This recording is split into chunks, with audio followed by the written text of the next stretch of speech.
Eu sou Ariane Mendes Castro Pinheiro, sou juíza da 13ª Vara Civil de São Luís e hoje estou aqui com o nosso ilustre conterrâneo, doutor Alexandre Reis da Silva Freire. É um prazer enorme estar aqui com o senhor.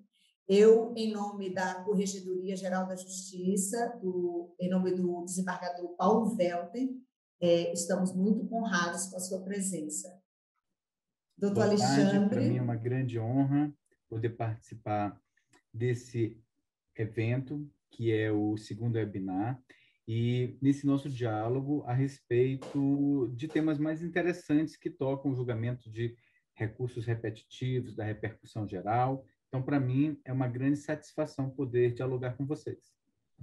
O doutor Alexandre, ele atualmente exerce a função de secretário de Altos Assuntos, Pesquisas e Gestão da Informação do Supremo Tribunal Federal. Então, não poderia ser pessoa mais específica para que nós pudéssemos falar sobre esse tema que é de grande relevância. Nós temos algumas dúvidas, doutor Alexandre, e vamos aqui lhe indagar para termos esse bate-papo bem informal, bem gostoso, de forma a ampliar os nossos conhecimentos em cima desse tema. Bom, como pesquisador, professor e dentro da função que o senhor exerce, lidando diariamente com recursos no âmbito do Supremo Tribunal Federal, o que poderia nos dizer sobre o regime de repercussão geral e quais os seus pressupostos? Essa pergunta é interessantíssima, Mariane. A repercussão geral, ela surge com a Emenda Constitucional 45 de 2004 e está prevista no parágrafo 3º do artigo 102 da Constituição Federal. Com essa previsão constitucional, o Supremo pode, por maioria qualificada, rejeitar determinadas matérias, mesmo sendo constitucional, por entender que não estão presentes os requisitos de relevância e transcendência. O que é relevância? A relevância é um tema que tenha ou uma dimensão política, ou jurídica, ou econômica, ou social, que reflita a importância para ser examinada pelo Supremo Tribunal Federal. A transcendência, ela não se confunde com a repetitividade, o que marca, por exemplo, aliás, a transcendência diz respeito a uma questão que não diz apenas respeito em relação às partes que estão litigando, recorrente e recorrido, mas ela alcança toda a sociedade ou o setor expressivo da sociedade. Então, por exemplo, o setor de turismo, o setor imobiliário, o setor financeiro, o setor bancário. Então, é possível que um tema não alcance toda a sociedade, mas seja impactante do ponto de vista setorial. A repercussão geral, ela é examinada em dois momentos. Quanto à sua presença no recurso apresentado para o Supremo, ela é examinada tanto pelo o juízo de segundo grau, em regra exercido pela presidência de uma corte ou pela vice-presidência de uma corte, o que é mais comum. Mas, nesse ponto, o tribunal de segundo grau se limita a analisar se o recorrente apresentou um tópico relativo à repercussão geral, não podendo examinar questões de mérito. Se, por exemplo, o arrazoado que o recorrente apresentou para argumentar que aquele tema tem relevância e transcendência, no modo de ver do desembargador, vice-presidente ou presidente, não tem os atributos constitucionais para tanto. Ele não poderá fazê-lo, porque essa competência é exclusiva do Supremo, mas ele poderá deixar de analisar, poderá inadmitir um recurso por ausência de regularidade formal, quando, por exemplo, este recurso não tiver o tópico próprio. Uma vez que presente os demais requisitos e recurso chega ao Supremo Tribunal Federal, tanto o relator ou o presidente, vou explicar o porquê dessa diferença, poderão submeter o recurso ao plenário virtual para o exame desse tema, se ele possui ou não possui. Primeiramente, Ariane, natureza constitucional. Segundo, se está configurada ou não a repercussão geral. E terceiro, se é hipótese de julgar imediatamente esse recurso, que é a reafirmação da jurisprudência. Então, por exemplo, um recurso que não é repetitivo na instância de origem. Vamos imaginar que no Tribunal de Justiça do Estado do Maranhão um tema que não é repetitivo, mas ostenta a repercussão geral, chega ao Supremo Tribunal Federal, ele é distribuído, presente os demais requisitos, para um dos 10 ministros. Veja que eu falei 10, eu não falei 11, porque o presidente, nesse momento, não tem a atribuição para relatar o recurso extraordinário. Então, esse ministro pode propor o exame da repercussão geral no ambiente virtualizado. Aí, no caso, ele vai apresentar uma manifestação quanto à natureza constitucional da matéria, ele vai apresentar uma manifestação quanto à existência de repercussão geral, e se, por exemplo, sobre esse tema, o Supremo já tivesse dedicado no passado e construído uma jurisprudência no julgamento de uma ação direta de inconstitucionalidade ou de mandado de segurança, por exemplo, o relator poderá propor julgamento imediato, denominado de reafirmação de jurisprudência. Se um recurso sai do Estado do Maranhão e o presidente informa a Corte, ao Supremo Tribunal Federal, que se trata de um recurso de feições seriais, encaminha 2 ou mais para o Supremo examinar, a Corte entende que, de fato, o feito é repetitivo, esse processo ele não é distribuído entre os 10, mas ele é registrado à presidência, porque a presidência ela tem essa competência hoje regimental para examinar a conveniência de submissão imediata do feito repetitivo à análise do plenário virtual. Então, o presidente ele atua, Ariane, como uma espécie de um relator provisório. Ele submete ao plenário virtual com uma manifestação sobre a existência de natureza constitucional da matéria, sobre a própria existência de repercussão geral, e se entender que sobre aquele tema há jurisprudência dominante, ele propõe o julgamento imediato. A pergunta que se pode fazer é, Alexandre, qual é o ponto, a fase subsequente? Se não houver julgamento imediato, esse processo, o recurso extraordinário, ele vai ser, como diz o ministro Marco Aurélio, aparelhado. O que é esse aparelhamento? Vai se colher o parecer do Ministério Público, vai se examinar os eventuais pedidos de ingresso de amicus curiae, e o ministro vai examinar se é ou não hipótese de designar uma audiência pública, a depender do tema. Temas que sejam muito técnicos ou que guardem algum desacordo moral razoável, é sempre muito prudente se ouvir a sociedade e se ouvir os experts. Então, os ministros, eles, em regra, nesses temas mais controversos e temas bem técnicos, eles designam uma audiência pública. E uma vez que o processo está pronto para julgamento, o Supremo tem 2 ambientes de julgamento. Um ambiente de julgamento presencial. Hoje, em razão do advento da pandemia, ele é um ambiente que ele alinha tanto feições virtuais como feições presenciais, que é o julgamento por videoconferência, e o julgamento virtual, nas sessões virtuais. Para o primeiro caso, o relator pede pauta e o presidente tem que calendarizar o julgamento daquele caso. No julgamento por sessões virtuais, há uma certa autonomia da pauta pelo relator. Basta que ele escolha a sessão virtual para a inserção do feito, e esse feito vai ser julgado. Uma vez julgado, o tribunal julga, além do caso concreto, como se fixa uma tese. E essa tese, Ariane, ela se projeta para todos os feitos idênticos. Os feitos, por exemplo, que estão no Supremo Tribunal Federal, por qualquer razão, aguardando o julgamento do tema de repercussão geral, como aqueles que estão em segundo grau, aguardando o julgamento do recurso extraordinário, por exemplo, um recurso extraordinário sobrastado no tribunal, aguardando o julgamento. Então, o presidente ou vice-presidente, a depender do regimento interno de cada corte, irá proferir uma decisão de negativa de seguimento, quando, por exemplo, as razões do recurso extraordinário sobrastado não estejam alinhadas com o decidido no recurso extraordinário. Ou seja, aqui é uma decisão de negativa de seguimento. Quando a decisão do tribunal está decidido no Supremo Tribunal Federal, no sentido oposto da tese, o presidente ou vice-presidente do tribunal recorrido encaminha o recurso para o colegiado que proferiu a decisão, por exemplo, no julgamento de uma apelação, para que ele exerça eventualmente juízo de retratação. Exercendo o juízo de retratação, perfeito. Não exercendo o juízo de retratação, o recurso retorna para a vice-presidência ou presidência, que realiza agora o juízo de admissibilidade e, uma vez presentes os requisitos, encaminha o recurso ao Supremo Tribunal Federal.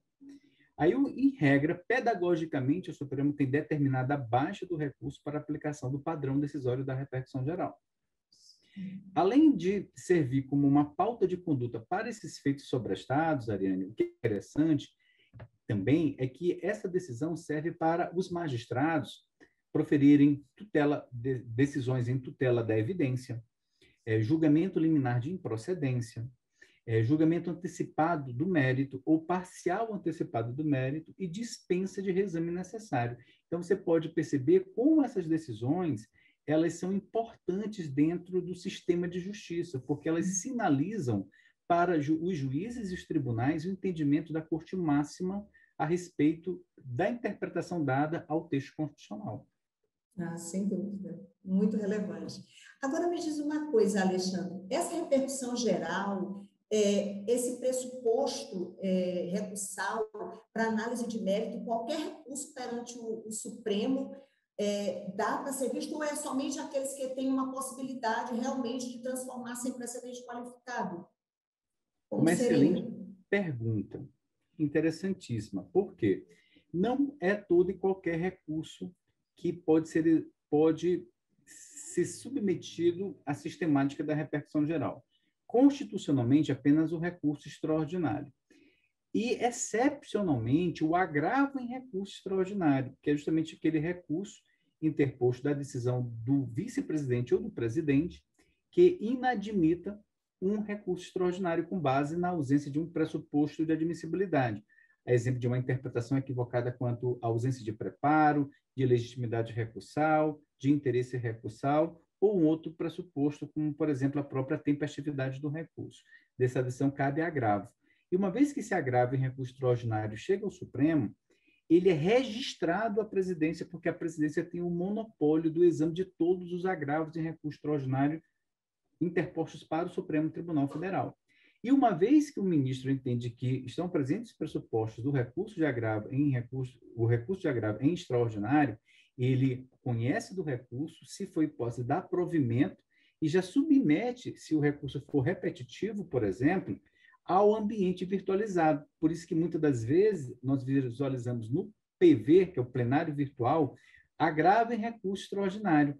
Aí se pode perguntar, mas não é sempre extraordinário, é porque aqui já houve o julgamento, a conversão do agravo extraordinário em extraordinário. Então, ele vai com essa nomenclatura. Agora, por exemplo, embargo de divergência, não tem repercussão geral. Recurso ordinário em mandado de segurança, não tem repercussão geral. Recurso ordinário em habeas corpus, não tem repercussão geral. Agora, uma pergunta que, certamente, esse é o cerne da indagação que você apresentou Alexandre, e os recursos extraordinários?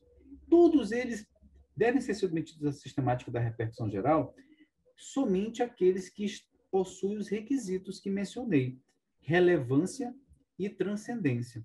Então, uma questão ela pode ser relevante e não ser transcendente. Por quê? Diz respeito apenas aos envolvidos naquela demanda que chegou ao Supremo. Então, o Supremo pode entender que não há hipótese de processá-lo como um recurso extraordinário para ser examinado no mérito no tribunal. Pode dar uma decisão de não existência de repercussão geral. E dá a essa decisão os efeitos próprios, como, por exemplo, a fixação da competência da Corte. A Corte, sobre esse ponto, não examinará mais extraordinários. Qual será o órgão competente máximo? O Tribunal de Justiça, o Tribunal Regional Federal. Quando o Supremo diz, olha, esse tema, embora seja constitucional, não tem repercussão geral, ele está, em última análise, afirmando que a competência agora é da Justiça Estadual, da Corte Estadual ou da Justiça Federal, a depender do caso. É possível também que, embora a matéria tenha chegado ao Supremo, a Corte entenda que o tema é infraconstitucional. Já aconteceu, Ariane, isso. Então, tem duas situações. Ou a Corte entende que a matéria é infra e encaminha ao STJ, através de uma técnica de redirecionamento, ou a Corte pode entender que não estão presentes os requisitos para encaminhamento do recurso ao STJ para ser julgado como recurso especial. Duas são as hipóteses em que esse redirecionamento não pode ocorrer.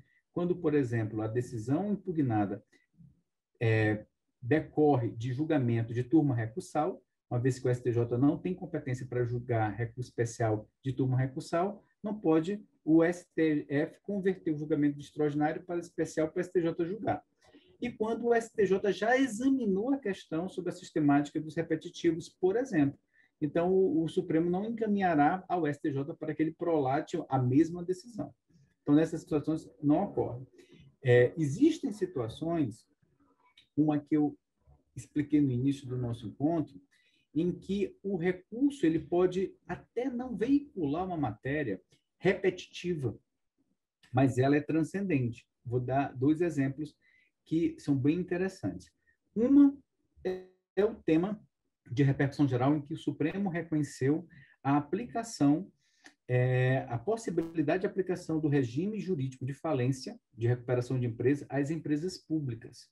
Então, veja, não é um tema que podemos afirmar ser repetitivo, mas o Supremo entendeu que tem repercussão geral, porque ele é transcendente e ele é relevante, do ponto de vista econômico, do ponto de vista jurídico. Um outro foi um caso clássico do julgamento do tema do homeschooling, que é o direito dos pais a educarem os filhos em casa, sem submeter os filhos ao regime oficial de ensino. Então, neste caso, embora a questão não seja repetitiva, ela é transcendente. Então, o Supremo examinou. Então, eu dei para você um exemplo de direito, um exemplo sobre regime jurídico falimentar e um exemplo de direito fundamental à educação, mas a forma como esse direito fundamental seria exercido. Então, vejam que são 2 temas interessantes que a Suprema Corte pensou para analisar. Mas existem outros temas de natureza previdenciária ou tributária que muitas das vezes a Corte entende que não possuem a repercussão geral necessária para que a Corte profira uma decisão e forme uma tese capaz de se projetar para feitos idênticos e servir como uma pauta de conduta para o próprio Supremo, para os demais tribunais superiores, para os tribunais de segundo grau e para os juízes de direito e juízes federais. Ok, muito bom, muito bom. Bom, nós conversamos agora com o doutor Alexandre Freire. Quero convidar a todos que nós estaremos no segundo encontro, né, webinário, dada a nossa atual conjuntura, né, doutor Alexandre? Exatamente. É o segundo encontro estadual sobre precedentes qualificados. Vai acontecer no dia 3, não é isso? 3 de maio. E o doutor Alexandre, que é essa pessoa aqui que nós tivemos essa oportunidade de saber. Isso aqui foi uma breve pincelada do que nos aguarda, do que será toda essa palestra, não é isso, doutor Alexandre? Para mim será uma grande honra poder dialogar com a comunidade jurídica maranhense a respeito de temas tão importantes como são os precedentes qualificados. Eu tenho convicção que as matérias que serão tratadas, elas serão de grande interesse para a comunidade jurídica maranhense, como a repercussão geral, como o regime jurídico dos repetitivos, como a aplicação dos temas da repercussão geral em casos concretos, questões interessantes como foram essas apresentadas pela doutora Ariane a respeito de distinção, de superação de entendimento, questões a respeito de antecipação de alteração de entendimento, mudanças de composição, como é que isso pode afetar a própria construção de um entendimento do tribunal, a aplicação desses entendimentos para os recursos sobrestados. Todas as questões serão tratadas no segundo encontro, que será um webinar, de precedentes qualificados do Estado do Maranhão. Todos estão convidados, estou ansioso para poder encontrar todos vocês. Muito obrigado. Obrigada, doutor Alexandre.